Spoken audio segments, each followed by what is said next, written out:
네, N카페 잉글리시 제17강인데요. 이번 시간에는 지난 시간에 이어서 인칭대명사의 세 번째 시간으로 소유대명사랑 연습 문제를 통해서 최종적으로 정리를 해보는 시간을 갖도록 하겠습니다. 소유대명사에 대해서 제가 설명을 드릴 텐데요. 소유대명사라고 하면요, 소유격 플러스 명사를 대신하는 것을 소유대명사입니다. 예를 들어서 여기 보시면 훨씬 이해하시기가 편하실 거예요. 1인칭인 나에서요, 나의 가방의 예를 들면요, my bag. 이것을 다른 표현으로 영어를 한다면요, 어떻게 쓸까요? 나의 것 이라고 표현할 수 있겠죠. 보세요. 너의 가방은 your bag인데요. 이것을 다른 표현으로 소유대명사로 표현한다면 너의 것 이렇게 표현할 수 있겠죠. 그 또한 마찬가지죠. 그의 가방 할 때도 예를 들면 his bag, 이것을 다르게 영어로 표현한다면 그의 것이라고 표현할 수 있겠죠. 그녀라는 것을 가지고 표현을 한다면 그녀의 가방을 예를 들면요, her bag 이라는 표현인데요. 그것을 다른 표현을 한다면 그녀의 것이라고 표현할 수 있겠죠. 그래서요, 나의 것, 너의 것, 그의 것, 그녀의 것, 우리의 것, 너희들 것, 그들 것이라는 표현은 이것을 바로 소유대명사라고 합니다. 나의 것은 영어로요, mine 이렇게 표현하고요. 너의 것, 그럼 yours 그렇게 표현하고요. 그의 것, 그럼 his 그렇게 표현하고요. 그녀의 것, 그럼 hers 그렇게 표현하고요. 우리의 것, 그럼 ours 이렇게 표현하고요. 너희들 것, 그럼요, yours 그렇게 표현하고요. 그들의 것, 그러면 theirs 그렇게 표현하고요. 근데 이 조합을 보시면 뭐 mine 같은 경우는 좀 다르지만 상당히 소유격과 비슷하죠. 이렇게 mine을 제외하고는요, 뒤에 소유격 뒤에 s만 붙인 형태가 소유대명사의 형태가 됩니다. 물론 his만 제외하고요. his 같은 경우는 double s가 되기 때문에 s를 안 붙였고요. 소유대명사와 소유격 플러스 명사를 대신하는 것이란 표현이 정확한 표현입니다. 지금 배웠던 내용을 다시 한번 이렇게 도표로 한번 제가 정리를 한번 간단하게 해보면은, 소유격은 소유대명사와 밀접한 관계가 있다. 그래서 my, mine, our, ours, your, yours, you, yours, his, his, hers, theirs. 무슨 it 같은 경우는 물론 소유대명사는 없고요. 아시겠죠? 좀 전에 배웠던 내용을 한번 연습을 한번 해볼게요. 나의 펜, 그럼 어떻게 쓰죠? 그렇죠? my pen 그렇게 쓰죠? 그럼 나의 것이라는 건요, mine 그렇게 쓰면 되고요. 이것은 나의 펜이다 라는 문장을 작문하면요, it is my pen 그렇게 쓰면 되고요. 그것은 나의 것이다 그러면요, it's mine 그렇게 쓰면 됩니다. 두 번째 한번 볼까요? 그녀의 모자, 그러면요, her hat 그렇게 쓰면 되고요. 그녀의 것, 그러면요, hers 그렇게 쓰면 되죠. 그것은 그녀의 모자다, 그러면요, it is her hat 그렇게 쓰면 되고요. 그것은 그녀의 것이다, 그러면요, it is hers 그렇게 쓰면 되죠. 마지막으로 우리의 집, 그러면요, our house 그렇게 쓰죠. 그러면요, 우리의 것은요, ours 그렇게 쓰면 되고요. 이것은 우리의 집이다, 그러면요, this is our house 그렇게 쓰면 되죠. 그러면 이것은 우리의 것이다, 그러면요, this is ours 그렇게 쓰면 됩니다. 이렇게 어렵지는 않은데요, 소유대명사는 소유격 플러스 명사를 대신하는 것만 기억하시고 거기에 대해서 관계만 이해하시고 사용하시면 될 것 같습니다. 인칭대명사는 인칭과 격을 정확하게 이해하시고 어떻게 활용하시는지 연습을 하시면 됩니다. 주격은 주어의 자리만, 목적격은 목적어의 자리만, 소유격은 명사 앞의 위치를 이해하시면 되고요. 소유대명사는 소유격 플러스 명사를 대신하는 것이라는 것을 이해하시면 됩니다. 아시겠죠? 그래서 이 인칭대명사를요, 그냥 외우시는 분만 있는데 외우는 것은 사실 큰 의미가 없습니다. 다시 한번 제가 강조를 해드리는데, 인칭대명사를 정확하게 이해를 하시고요, 주격인지 목적격인지 소유격인지 위치를 센텐스에서 정확하게 쓰시면 될 것 같습니다. 그래서 이제부터 연습 문제를 문장을 통해서 한번 저희가 연습해 보도록 하겠습니다. 네, 연습 문제를 풀기 전에요, 여러분들께 간단하게 패밀리 멤버를 대해서 제가 설명을 드릴게요. 여러분들 기준 you를 기준으로 해서 제가 설명을 드리도록 하겠습니다. 자, 여러분들이 기준입니다. 여러분들이 있으면 항상 부모님이 계시죠? 영어로 parents. 그런데 각각 father 혹은 mother. 그렇죠? 아버지, 어머니. 혹은 다른 표현으로 어릴 때 부를 때 호칭은 dad 혹은 mom. 그렇게 쓰기도 합니다. 그리고 아버지의 아버지 혹은 아버지의 어머니. 즉 여러분들 기준으로 할아버지 할머니는요. 어떻게 쓰죠? 그렇죠. grandfather 혹은 grandmother 그렇게 사용됩니다. 물론 어머니 쪽도 똑같이 grandfather, grandmother 똑같습니다. 한국에서는 뭐 외가 쪽이라 그래서 외할아버지, 외할머니 그러지만 영어에서는 똑같이 grandfather, grandmother 그렇게 부르고요. 그리고 여러분들이 있으면요. 항상 형제가 있죠. 남자 같은 경우에는 brother라고 하고요. 그리고 누나, 그리고 여동생 같은 경우는 sister.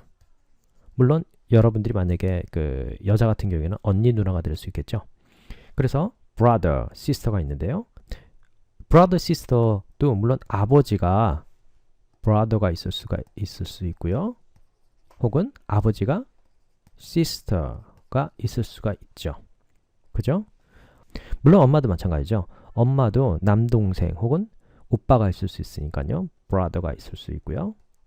그 다음에 엄마의 언니 혹은 여동생이 있을 수 있으니까 sister가 있을 수 있고요.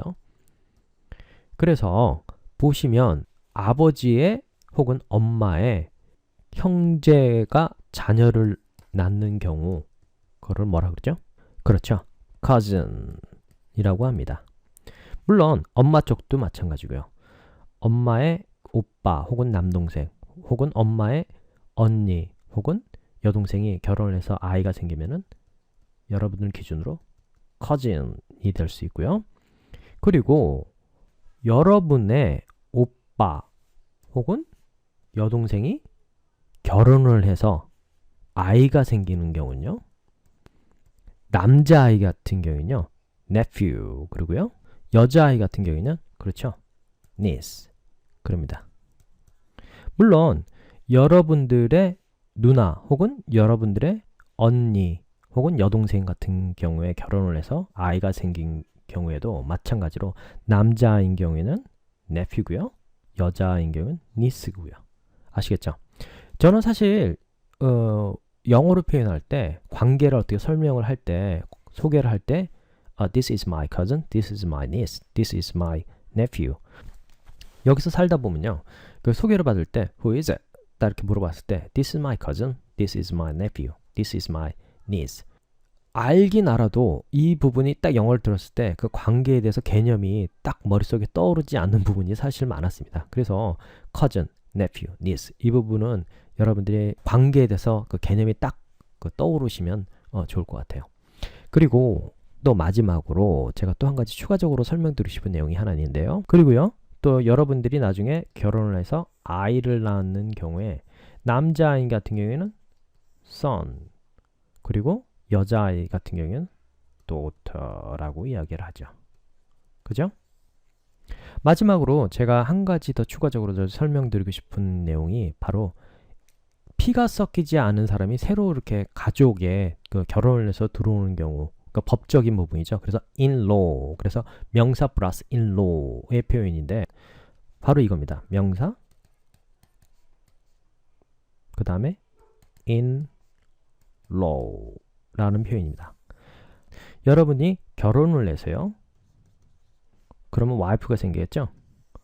와이프의 아버지 혹은 어머니 mother인 경우에는 패밀리 멤버의 그 표현 중에서는 어떻게 표현하냐면요. 여러분들 기준으로 you의 기준으로 father in law가 될 것이고요. 그 다음에 그렇죠. 엄마 같은 경우에도 mother-in-law가 되겠습니다. 아시겠죠? 그리고 자식들 혹은 뭐 son 혹은 daughter 같은 경우도 마찬가지죠. 사위 같은 경우에는요. son-in-law가 될 것이고 며느리 같은 경우에는 그렇죠. daughter-in-law가 될 것입니다. 이 부분을 참고하시면은 일상생활에서 저희들이 많이 사용되는 내용이니까 참고하시고 연습 문제를 풀어보시면 될 것 같습니다. 네, 이제부터 본격적으로 연습 문제를 풀어보도록 하겠는데요. 1번부터 13번까지 문장을 읽어 나갈 테니까 여러분들은 즉각적으로 영작을 해보시면 되겠습니다. 1번, 나는 너의 친척을 안다. 그러면요.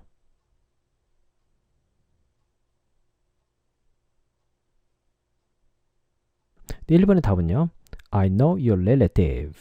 그렇게 쓰면 되고요. 2번, 그 소년의 엄마는 야채를 심는다. 이때 엄마, 그럼 mom을 쓰면 되겠죠? 그래서요, 영작을 하시면요.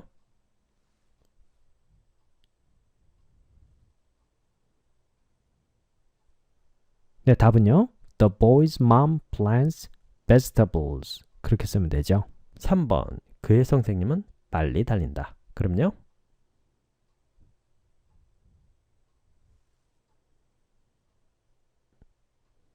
그렇죠. His teacher runs fast. 그렇게 쓰면 되고요. 네, 4번. 나의 아버지는 신문을 읽는다. 그러면요.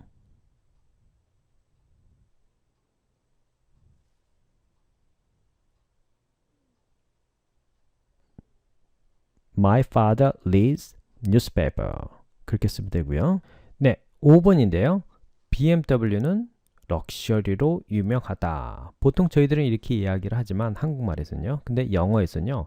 BMW는 BMW의 럭셔리로 유명하다. 이렇게 영작을 쓰셔야 됩니다.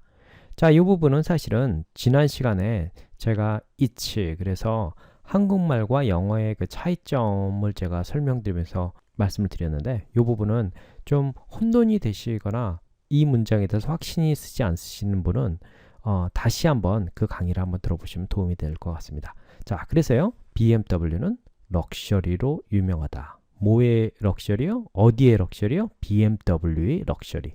그래서요. 해답은요.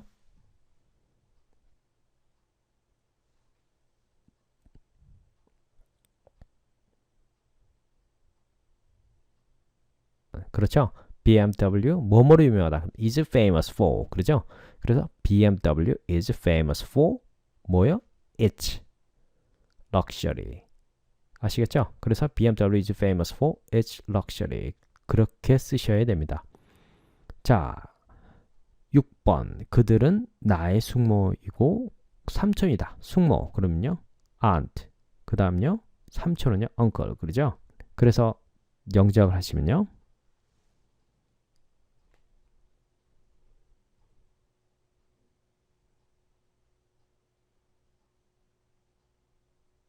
그렇죠? They are my aunt and uncle. 그렇게 쓰면 되고요. 7번. 너의 여조카는 자기의 숙모를 기다린다. 그래서 답은요.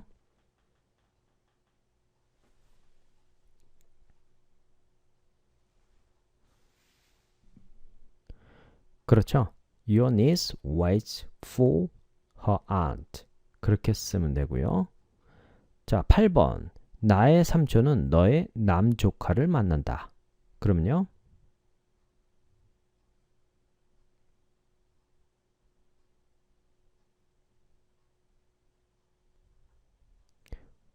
My uncle meets your nephew.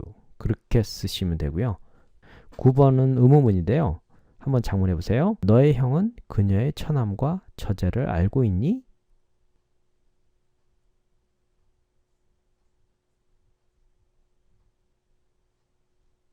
그래서 답은요. Does your brother know her brother-in-law and sister-in-law? 그렇게 쓰면 되죠. 10번 한번 해볼까요? 그녀의 아버지는 나의 할아버지와 할머니를 존경한다. 그러면요.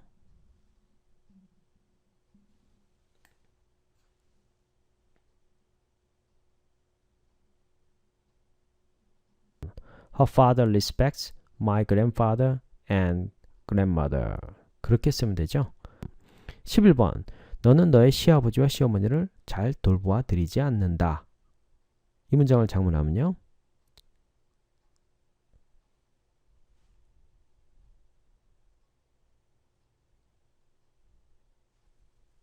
그래서 답은요.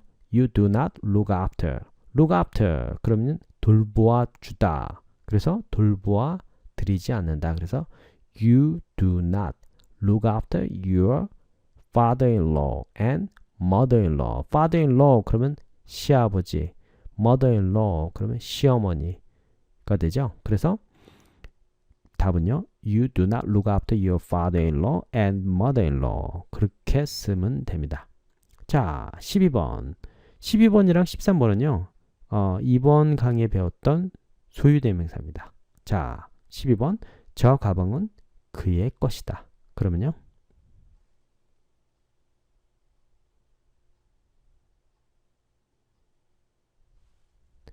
답은요. That bag is his.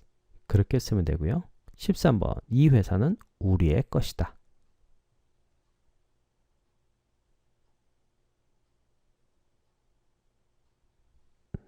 This company is ours. 그렇게 쓰면 되죠. 네, 여기까지 연습 문제를 풀어봤는데요. 저희가 지금 3강에 걸쳐서 인칭 대명사에 대해서 주격, 소유격, 목적격에 대해서 배웠는데 도표를 외우시는 것보다 문장 속에서 자유자재로 표현하실 수 있는 것을 익히시는 게 훨씬 중요하기 때문에 잘 숙지하셨으면 좋겠습니다. 네, 감사합니다.